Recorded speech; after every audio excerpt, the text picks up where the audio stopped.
Buenas noches, amigos. Volvemos a estar por fin con la sección desde el Imperio que servidora, si me permiten, disfruta especialmente con el gran César Vidal.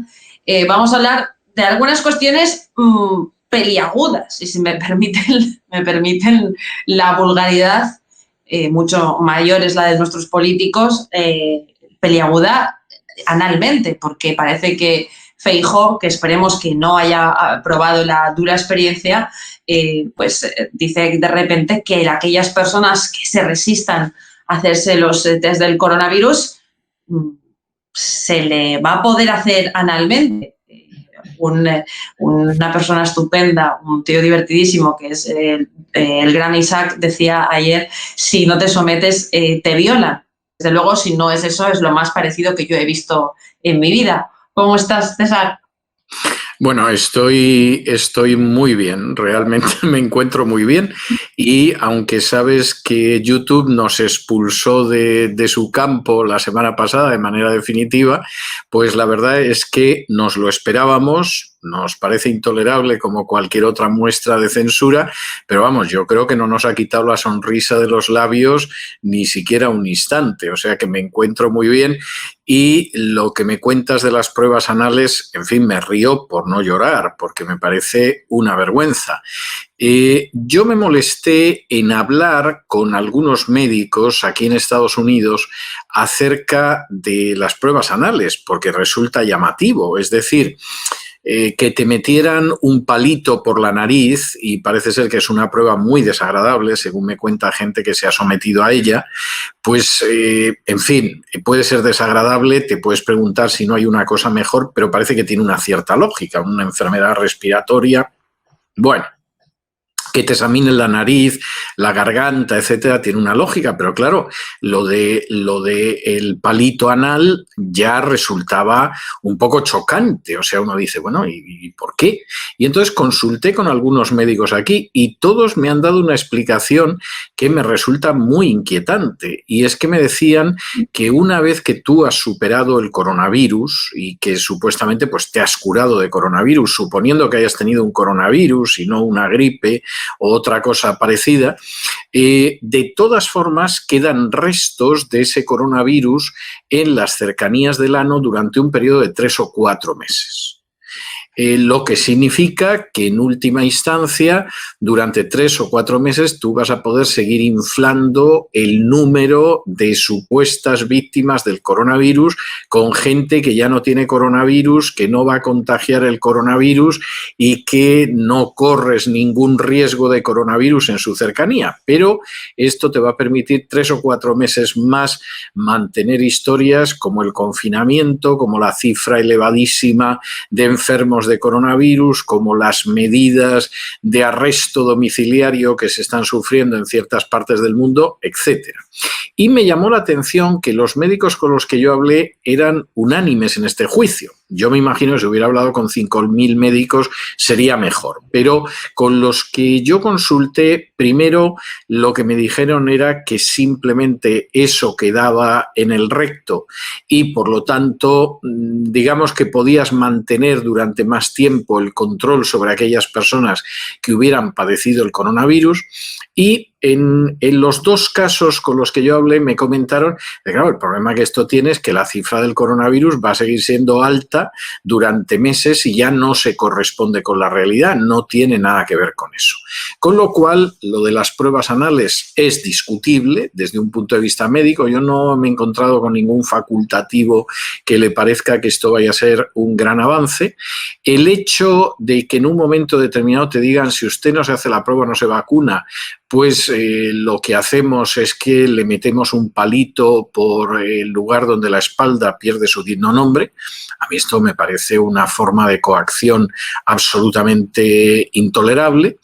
Y lo que ya es el remate son las noticias que van apareciendo en distintas partes del mundo de que se están creando lugares en los que recluir a la gente que no está vacunada o que se resiste a vacunarse, lo cual ya me parece el colmo.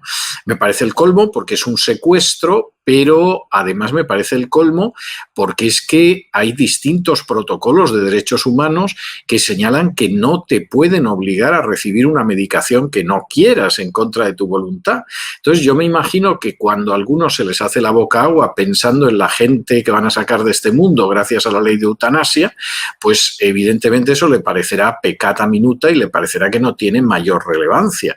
Pero a mí la idea de que te sometan a un tratamiento médico que tú no deseas, bueno, me parece absolutamente intolerable e insisto, Bueno, es que sí. choca con legislación internacional. Es que yo no me estoy acordando ahora mismo cuando tú has dicho, hay países en los que recluyen a la gente ya a estas alturas. Bueno, es que aquí se llegó a plantear. Aquí Pedro Sánchez llegó a decir que aquellas personas infectadas se iban a meter en centros, hospitales hechos exprofeso para esto. Esto se llegó a plantear en medio del confinamiento, yo creo que alrededor de abril, mayo, esto lo llegó a decir Pedro Sánchez, lo cual No. era una Y seguramente es algo que les encantaría hacer, lo que pasa que todavía no estamos en un estado de maceramiento de voluntades y de atontamiento y aturdimiento de las mentes como para que lo puedas hacer. O sea, todo depende de lo que asustes a la gente. Es decir, si en un momento determinado, como a mí me decía una persona que no me parece tonta, pero que se ve que solamente ve la televisión española, aquí es que tendríamos que quedarnos todos en casa 3 semanas y ya nos curaríamos todos. Y esa era la solución, y decía, y el problema es que hay gente que habla de la economía, pero la salud está antes y tendríamos que quedarnos 3 semanas en casa sin movernos.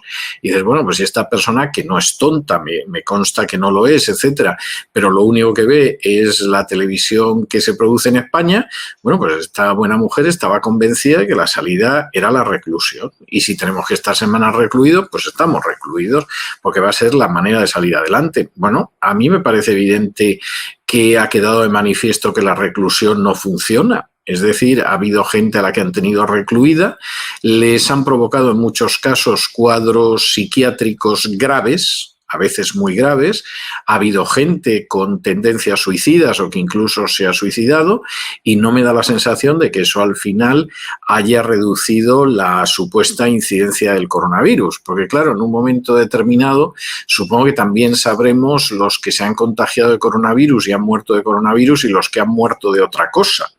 Porque en España todos los años mueren decenas de miles de personas de gripe, salvo el año pasado, que de gripe es que prácticamente no se murió casi nadie. Y entonces dices, bueno, ¿qué pasó? Que la gente el año pasado decidió que no se moría de gripe y, por el contrario, que se moría de coronavirus porque estaba más de moda, o que alguien me explique a mí este deslizamiento de cifras en un sentido o en otro, ¿no? Entonces, insisto, a mí las medidas que se están tomando me parecen absolutamente inaceptables. Todos los años, y cualquier persona que tiene un poco de memoria lo recuerda, en España aparecían noticias de que los hospitales estaban desbordados por la epidemia de gripe. No se cerraron los colegios, no se cerraron los restaurantes, no se cerraron los comercios, no se cerró nada porque hubiera una epidemia de gripe y estuvieran desbordados los hospitales. Es más, la gente no le daba ninguna importancia, pensaba que el que le había pillado la gripe en mala suerte y el resto paracetamol y zumo de naranja o lo que fuera. Y, sin embargo, este año ha sido muy fácil, claro, no apelando a la gripe, porque eso no hubiera funcionado, pero sí apelando al coronavirus, pues que la gente se haya sometido a un arresto domiciliario y que haya aplaudido su arresto domiciliario. Es que hemos visto cosas que son tremendas. O sea, ¿alguien se imagina que cuando por la noche los empleados, los funcionarios de prisiones meten en su celda a los presos y echan el cerrojo, los presos se pusieran a cantar Resistiré y aplaudir a los funcionarios de prisiones que los encierran? Bueno, pues eso es lo que ha pasado en España durante el año pasado y parece que sigue todavía. Y entonces es una situación como mínimo inquietante, en la que no va a haber una inmunidad de grupo jamás, en la que el sistema inmunológico de la gente que ha estado metido como en un invernadero en su casa, pues seguramente ahora es más débil que hace un año, y donde encima nos están empezando a amenazar con la reclusión si no te sometes a una serie de medidas médicas que no son obligatorias legalmente. Tú y yo hemos hablado muchas veces de, bueno, sobre todo tú has dejado patente tu escepticismo sobre una reacción de la sociedad civil. Lo que ocurre es que debe de haber algún momento en el que esa espita, digo yo, se encienda, porque ya tenemos 4 millones de parados o más de 4 millones de parados, sin contar con los ERTEs. La gente está empezando a salir tímidamente a la calle y una cosa que es cierto, no se entiende, como por ejemplo ya hay un mes anunciado de cierre total de la hostelería, con la gente viendo su proyecto de vida absolutamente arruinado, gente que jamás volverá a levantar cabeza, y sin embargo todos los bares deberían de salir a la calle y no los ves. ¿Tú crees, y siempre te hago la misma pregunta, que alguna vez vamos a ver una reacción social incluso violenta? Vamos a ver, Cristina, el número de parados, a pesar de lo que diga la EPA de hoy, el número de parados real está cerca de los 6 millones de personas. Es decir, la EPA nos suma los ERTEs, nos suma a mucha gente, se dedica a hacer un juego de cifras que empezó a hacer Zapatero en su día para ocultar las cifras del paro, que luego Rajoy de manera canallesca continuó, como continuó canallescamente con toda la política de Zapatero, y nosotros ahora mismo en España tenemos una cifra de parados que roza los 6 millones y no los 4 millones como aparece en la última EPA. Ese es el primer problema. Segundo problema, los españoles no están reaccionando. Hace apenas unos días en Italia los comercios abrieron en masa y daba lo mismo que fueran zapaterías, que mercerías, que restaurantes. ¿Y por qué abrieron en masa? Porque no quieren morirse de hambre, que me parece una reacción de pura supervivencia. ¿Y qué pasó? Que el gobierno cayó. Porque lo que sucedió es que el gobierno se dio cuenta de que tú no puedes meter ahora en la cárcel ni puedes multar a 10 millones de personas. Eso en España no se ha producido, lo cual, lo cual nos deja ya muy mal en comparación con los italianos de entrada. Pero es que incluso hay otra serie de reacciones que serían de esperar. Es decir, el gobierno ha anunciado unas nuevas medidas para los autónomos, yo diría más bien contra los autónomos, que significa que como medio esos autónomos que no tienen ingresos este año van a tener que pagar 2.000 euros más. Es decir, como no los sangramos bastante, como no los expoliamos bastante, como no los robamos a manos llenas bastante, encima anunciamos una subida de los costes sociales que para gente que no tiene ingresos porque no puede trabajar y porque la inmensa mayoría de los autónomos no pueden teletrabajar. O sea, esto del teletrabajo que ha dicho el presidente del gobierno es para decir usted es así de malvado o usted es así de idiota. Es decir, ¿cómo va a teletrabajar una persona que es camarero? ¿Cómo va a teletrabajar una persona que es agricultor? ¿Cómo va a teletrabajar una persona que se ocupa de criar ganado? ¿Cómo va a teletrabajar un zapatero? ¿Cómo va a teletrabajar un tendero? Es imposible. Teletrabajar puedo hacerlo yo. Pero es que a mí me consta que yo formo parte de una pequeña minoría y no se me ocurriría decirle a la gente que teletrabaje. Entonces, siempre es despreciado, o sea, abiertamente. Se ha dicho que España era un país de camareros como si eso fuera algo malo. Bueno, esa es la historia y el problema es que en que no se produce esa reacción. Te anuncian que te van a robar 2.000 euros más. Sigue sin producirse una reacción. Bueno, lo de España es que es algo que no tiene nombre. Porque yo tengo que decir que con mayor o menor grado de resistencia, lo de Italia ha sido clarísimo. Es decir, ahí se han puesto de acuerdo y han dicho, yo abro aquí mi tienda y me importa 3 pimientos y a todos no nos van a poder multar y a todos no nos van a poder detener. Eso se supone que tendría que producirse en España. En España no se produce. Ahora, ¿por qué no se produce? Hay una tradición histórica de siglos de ovejunismo español en la que no voy a entrar ahora, porque además habrá gente que encima se ofenderá de que describas una realidad histórica que explica la realidad presente. Pero lo cierto es que esa mentalidad de resistencia, de alguna manera de oponerse frente a actos evidentes de tiranía, de conculcación de derechos fundamentales, en España no se da. En España se da mucho más el delator. Es decir, tú ahora mismo vas por la calle y te quitas la mascarilla, que no sirve para nada. no sirve absolutamente de nada. Y tú te quitas la mascarilla y podemos hacer la prueba cuando quieras, es decir, nos ponemos en la Plaza del Callao y vamos hacia Cibeles caminando por Gran Vía y te vas a encontrar que va a haber más gente que te va a reprender por no llevar la mascarilla que va a decir, ole tus narices, sí señores lo que hay que hacer, y no digo ya otra gente que cuando tú pases diga, pues me la voy a quitar yo también, que estoy hasta no.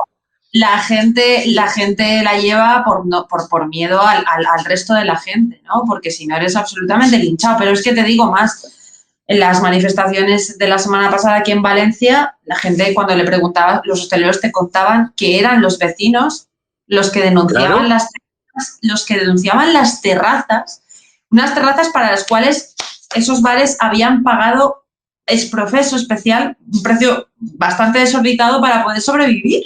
Eran los vecinos. Pero vamos a ver, porque esto es muy triste, pero España desde hace siglos es un país de delatores. Es decir, esto es muy triste, a mí me da mucha pena, pero un país donde ha funcionado como la cosa más santa y más buena del mundo, una institución como la Santa Inquisición, que se basaba en la delación y en la impunidad del delator, eso imprime un carácter a todo un pueblo. Y, por supuesto, en España siempre ha habido un pequeño grupo de gente rebelde, de gente que se jugaba la vida, de gente que acababa contra un paredón o que acababa exiliándose. Porque España ha ido lanzando oleadas de exiliados a lo largo de su historia de una manera que no tiene parangón con ningún otro país del mundo que yo sepa. Pero el delator es alguien que existe y el delator se sitúa en cualquier parte del cuerpo social. Y el delator efectivamente muchas veces es el vecino. Claro, en época de checas y detenciones te denunciaban a la checa. En la situación actual llaman al ayuntamiento, a quien sean, y le dicen, oiga, que el del bar de la esquina tiene abierto. O que el del bar de la esquina estoy mirando las mesas y hay más gente colocada. Hay quien no lleva mascarilla. Y tú dices, pero soy hijo de Satanás. ¿Tú no tienes otra cosa que hacer nada más que delatar a otros ciudadanos? Hombre, vamos a ver que España es un país que tiene cantidades asignadas en el presupuesto para delatores que delatan ante la agencia tributaria. Es cierto. O sea, es que estos son hechos objetivos. Entonces, un país que tiene efectivamente una parte de presupuesto para pagar a gente que denuncia a vecinos ante la agencia tributaria, es un país que tiene ya un cierto grado de encanallamiento que hace muy difícil una reacción cívica. Es decir, es más fácil que te quites la mascarilla y te corran a gorrazos por la Gran Vía que no que en un momento determinado tú abras un comercio en la Gran Vía y el resto de los comercios digan, y nosotros abrimos también, y además en la Gran Vía, porque es la Gran Vía, y no tiene usted por qué condenarnos al amo. Es así de triste. Y entonces yo soy muy escéptico, pero porque conozco muy bien España. Desde luego. Y sin mencionar los niños, ¿no? Las consecuencias de salud que tienen los niños en los colegios. Hoy una madre me contaba, hace 3 o 4 días, el abuelo de la familia da positivo en coronavirus.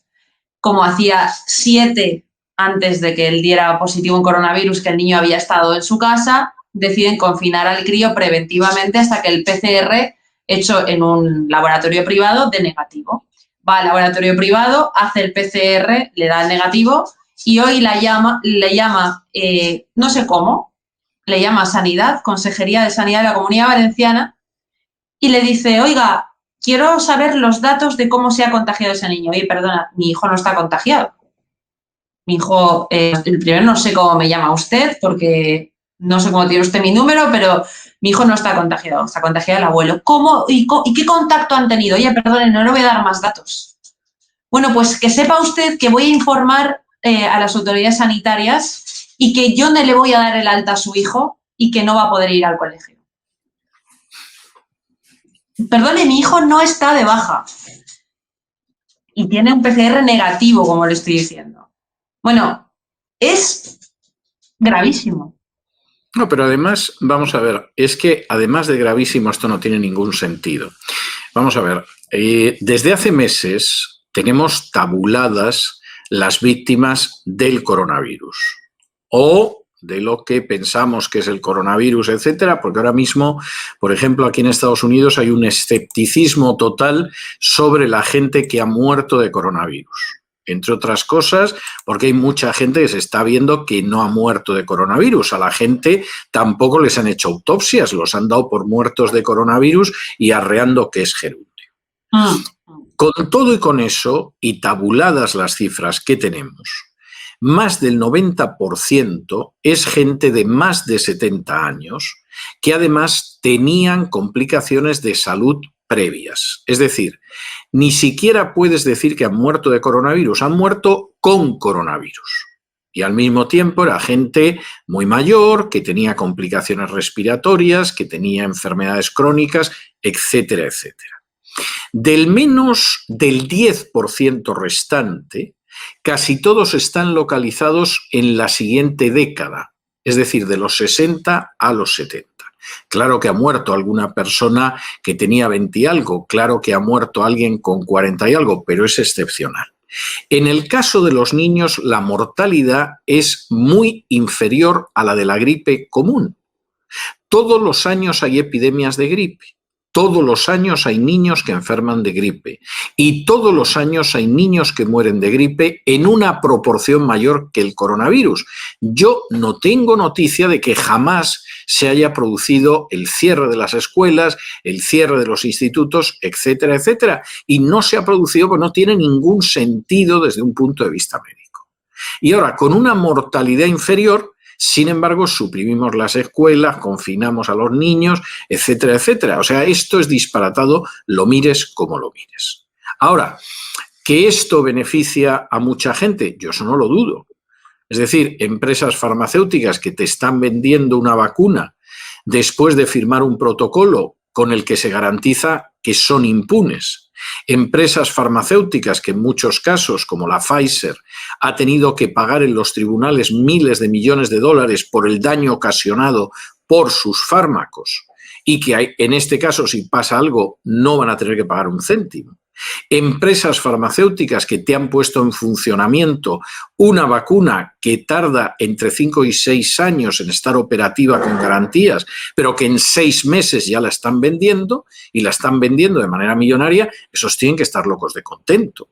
La gente que está haciendo negocios con el coronavirus, como esos conocidos del ministro Illa, que qué casualidad, todos estaban localizados en la zona de cacicato del Partido Socialista de Cataluña, y que en un momento determinado te firman un contrato millonario, tu empresa que hacías botellitas de diseño para licor y que de pronto te dan un contrato multimillonario para material sanitario, anda que de una botellita de licor a un material sanitario no hay diferencia, pues tienes que estar encantado de la vida. Es decir, yo estoy convencido de que hay una serie de personas que están encantadas. Y aquellos que mantienen a la gente en su casa y sin moverse en un momento de crisis económica galopante y de desempleo, pero que la gente no va a salir a la calle porque está confinada, tienen que estar encantados de la vida. Es más, seguramente andarán manoseando la tentación de a ver qué nos inventamos para que la gente no salga jamás. Es decir, que se quede en casa, que es como no molesta. Desde luego. Embrutecida con la televisión y en medio de esta situación. Sí, toda esa gente supongo que está encantada, pero el conjunto de la población tendría que reaccionar. Bueno, los medios están más centrados que nunca en hablar de los botellones que han ido buscando por los pueblos, que lógicamente la gente al final, después de un año desfasada, encerrada, quieren que la gente no haga botellones, no tienen un bar a donde ir, pero tampoco pueden hacer un botellón. Luego, más vale pegarse un tiro de una vez y acabar con todo ya, ¿no? Que al final parece efectivamente que es lo que quieren. Y sin embargo, esas catalanas, ¿no? Veíamos esta semana que habían decenas de miles de personas en la calle agolpadas con la estelada. Esos parece ser que no se enferman. No, esos no se enferman y en cualquiera de los casos ya lo ha dicho Pedro Sánchez. Igual que el voto por correo significó un cambio de rumbo en Estados Unidos, va a pasar lo mismo en Cataluña. Bueno, yo cuando vi esto, yo es que Pedro Sánchez a veces dice cosas que yo digo, él es consciente de lo que dice. O sea, ¿realmente lo dice y es consciente de lo que está diciendo?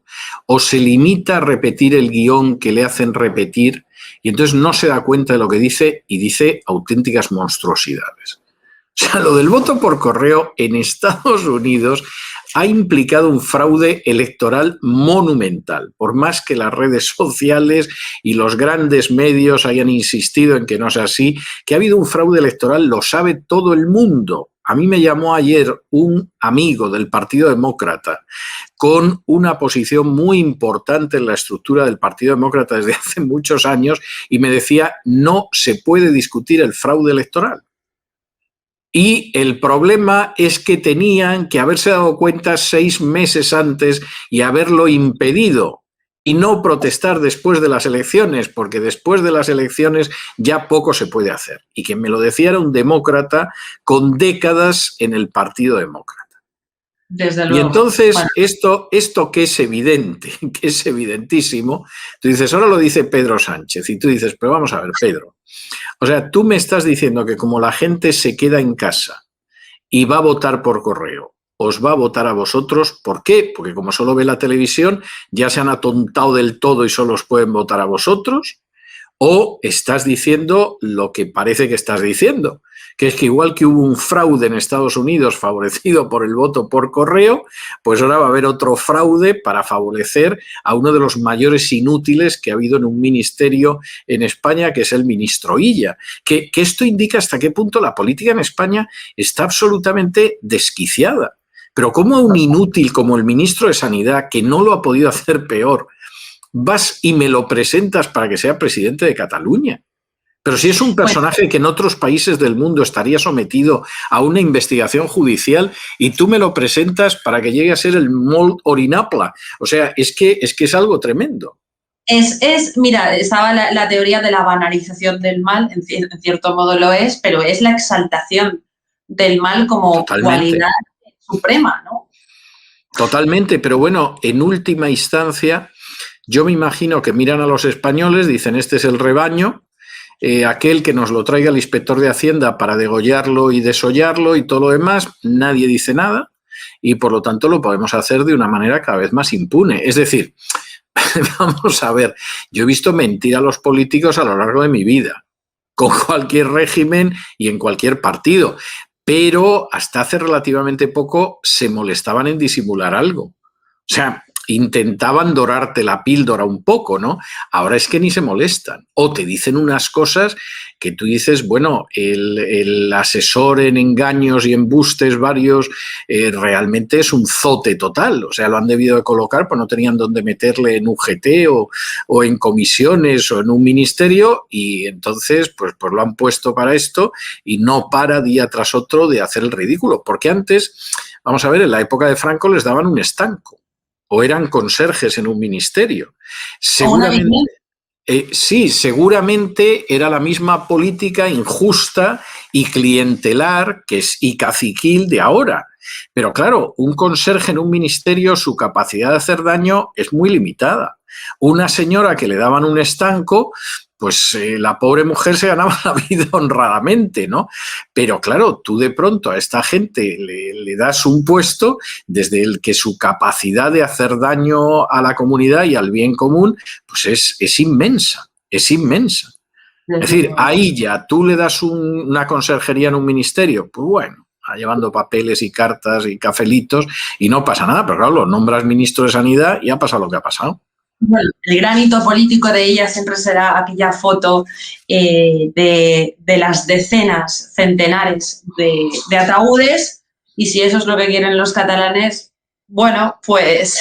Bueno, los catalanes están en una situación de auténtico desquiciamiento, que es algo que cualquiera que conozca la historia de Cataluña sabe que se produce periódicamente, es decir, cada cierto tiempo la sociedad catalana llega a tal grado de agresividad y de contradicción y de enloquecimiento que se produce el desquiciamiento. Y eso es que ha sucedido muchas veces a lo largo de la historia. Es decir, el resto de España se desquicia en algunos momentos, muchas veces acaba en una guerra civil, pero el desquiciamiento catalán, eso es una enfermedad que es como la malaria, o sea, no se cura nunca, vuelve cada cierto tiempo, ¿no? Y lo que pasa es que la gente ignora la historia de España, ignora la historia, dentro de la historia de España, la historia de Cataluña. Vamos a ver, cuando en un momento determinado Don Quijote va a Barcelona, Don Quijote, o sea, no estamos hablando de la transición para acá. Y, por cierto, habla bien de Barcelona, que es una ciudad bonita, etcétera. Pero ya te cuenta que cuando ves ahorcados de los árboles es porque estamos cerca de Cataluña o ya tenemos que haber llegado a Cataluña. Y quien recibe a Don Quijote es un bandolero que se llama Roque Guinart, que estaba basado en un personaje real que se llamaba Roca Guinarda, que era un bandolero, porque Cataluña estaba sumida en una guerra civil entre catalanes. Y el virrey se las veía negro para poner orden, ¿no? Entonces, esto sucedía en la época de Cervantes y en un momento de esplendor del Imperio español, o sea, todavía el imperio no se había desplomado. Bueno, pues que suceda ahora no tiene nada de particular. Y la solución es que el voto por correo va a significar un cambio. O sea, a ver si conseguimos con el voto por correo repetir lo que ha pasado en ciertas zonas de Pensilvania o de Arizona y resulta que aquí llegamos al poder los socialistas. Es verdaderamente inquietante. Y, por supuesto, con el gobierno catalán viendo cómo fastidia todavía más a Madrid, que es lo único que medio funciona todavía en España. Es decir, sí, el resto es un peso muerto. Sí, la campaña la ha hecho con Ayuso. Entonces, eso es algo verdaderamente de escándalo. Es decir, hay una locomotora del país y entonces lo que vamos a hacer es gripar la locomotora y ya nos quedamos totalmente parados en medio del páramo, ¿no? Es algo delirante en medio de la inexistencia de una política de Estado y de una política que son simplemente los intereses de unos y de otros por vivir maravillosamente a costa de unas clases medias a las que están proletarizando a pasos agigantados. Así es. Pero yo, si hay algún sitio donde me puedan colocar ahí en Madrid, me puedan colocar, digo, en alguna, no sé, alguna casa o alguien que tenga un trabajito por Madrid que me llame, porque yo huyo de ahí literalmente, es lo único que queda medianamente aceptable. Pues don César Vidal, como siempre, ha sido no solo un placer, una catarsis también entre este océano de mediocridad, este bombardeo de propaganda política, un lujo otra vez. Muchísimas gracias, Cristina. Es un placer. O sea, esto de poder departir, la pena es que al mismo tiempo no nos podemos tomar un té, un café o algo así. No voy a decir unas aceitunas porque hay una necia en el Consejo Superior de Investigaciones Científicas que ha insistido en que el coronavirus se ha expandido por España a lo loco gracias al plato de aceitunas. Esto sería para hacer una tesis doctoral. Yo no sé cómo a semejante zurupeta no la han propuesto para el Premio Nobel de Medicina por la tesis de la influencia del plato de aceitunas en el contagio del coronavirus. Yo hay veces, te lo digo en serio, hay mañanas que leo las noticias de España, que ya es mediodía en España, pero aquí no ha empezado a amanecer todavía, y las leo y leo algunas cosas que yo digo, pero esto de verdad es cierto o es una sección de humor o no me he dado cuenta y es el 28 de diciembre y es una inocentada. Pues esto no puede ser verdad. Pues lo es. Es un Porky's, la película. Bueno, por cierto, una saga excelente que desde luego hoy no se podría retransmitir porque algo era bastante erótica, pero es una especie de, por muchos motivos, de Porky's que uno no llega a terminar, ¿no? Es una película que ni en nuestras peores pesadillas pues nos podríamos haber imaginado, ¿no? Por cierto, voy a buscarla, debe de estar, si no os la ha cargado YouTube, igual hay y a lo mejor la encuentras menos vulgar y menos grosera de lo que tú pensabas. No, o sea, a mí me encantaban y las disfrutaba especialmente cuando el erotismo y el humor no estaba perseguido, ¿no? Como ahora, ¿no? Así que... Bueno, mira. Por cierto, hablando de erotismo y humor, porque esto no sé si tiene más de humor o de erotismo, ya sabes que si vives en Huesca y eres transgénero, ya tienes empleo, porque hay cuota de transgénero. vamos a ver, en un país donde hay picaresca como en España, solo frenada a veces por un sentimiento del ridículo, yo no sé qué va a pasar, pero aquí en Estados Unidos te puedo decir que los hombres están desplazando a las mujeres en todos los deportes femeninos, porque de pronto Mike dice que es Michelle, o como el actual número 3 de Sanidad, en vez de Richard, ahora resulta que es Rachel, y se presenta a las pruebas deportivas y ahora mismo hay del orden de 7 o 8 categorías deportivas donde el número 1 en Estados Unidos es un varón. Bueno, boxeo, el boxeo femenino, que tú vas a una mujer, pero no es violencia de género, porque como eres transexual o dices que te sientes mujer. Y si en un momento determinado, pues este sujeto que adelanta el lanzamiento de peso en jabalina, en salto, en carrera, etcétera, pasa por delante de las señoras, si en algún momento lo ven morreándose con una señora, con que diga que tiene inclinaciones lesbianas, a ver quién le dice que no. Y todos están contentos. Yo me lo voy a pensar, voy a ver si alguien me puede hacer alguna virguería, una cosa de quita y pon, un arnés de caucho que pase por, no sé. Si no hace ni falta, o sea, no tienes ni que estar operado, ni hormonado, ni nada. Me siento hombre. Según con la ley española, basta con que lo declares, porque como no había nadie, había que aumentar el número, entonces lo pusieron fácil, ¿no? Entonces, mire, ni se tiene que hormonar, ni se tiene que operar, ni nada. Usted con que lo diga en el registro, eso va a misa. Bueno, pues verás tú que aquí en España ya está habiendo problemas con las feministas por esto, pues se han dado cuenta de que de pronto hay hombres malignos, como tú sabes que somos los hombres en términos generales, que aprovechando la historia de los transgénero van a volver a recuperar el espacio que han perdido frente a las feministas, ¿no? Y esto ya está provocando unas tensiones muy grandes dentro del feminismo español. Van a entrar en los gimnasios y ahí sí vais a saber lo que es el patriarcado. Exactamente, os vais a enterar. Muy bien, don César Vidal, un abrazo gigante. Un abrazo muy fuerte, Cristina. Muy buenas a todos, esto es Estado de Alarma. Hoy estrenamos este programa por YouTube de media hora de duración. Estaremos de lunes a jueves a partir de las 8:30 de la tarde.